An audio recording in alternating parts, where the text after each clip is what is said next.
Welcome back to this lecture on proofs. In this second segment, we're going to pick an area of knowledge that is simple enough that we can illustrate the proof techniques that we will be introducing in this course. In other words, to write proofs, we need to write proofs about something. And here I picked number theory as a really basic area of knowledge, basically the area of mathematics that deals with integers, so that we can actually write specific proofs to illustrate the new proof techniques we're interested in. So in this second segment, we're just going to produce some definitions or terminology about number theory. Most of these definitions, probably all of them you already know. I put them here in writing so we can refer to them back later when we need them in a proof. So as a first definition, we say that an integer n is even if there exists an integer k such that n can be written as 2 times k. Notice what this definition states really is that if there exists an integer k such that n equals 2 times k, then n is even, as it's written here. But it also means n is even only if there exists an integer k such that n equals 2k. In other words, this is really an equivalence.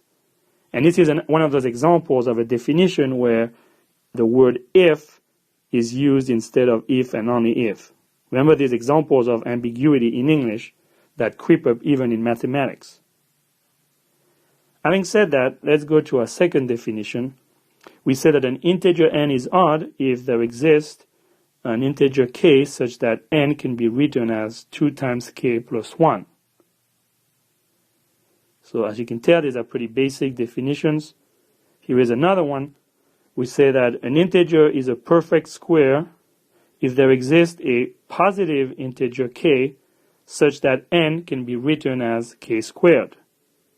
So for example, if k is 1, then n equals 1. If k is 2, then n equals 4. If k is 3, then n equals 9. So in other words, a perfect square is a member of the set of integers such as 1, 4, 9, 16, 25, 36, and so on. Next, we are going to focus on the operation of multiplication between integers. And our next definition says that an integer m is a multiple of a non-zero integer n if there exists an integer k such that m equals n times k. Another way to say that is to state that m is divisible by n, which is the same as saying that m is a multiple of n. And yet another way to say it is that n evenly divides m. And the standard mathematical symbol for that relationship between n and m is the vertical bar.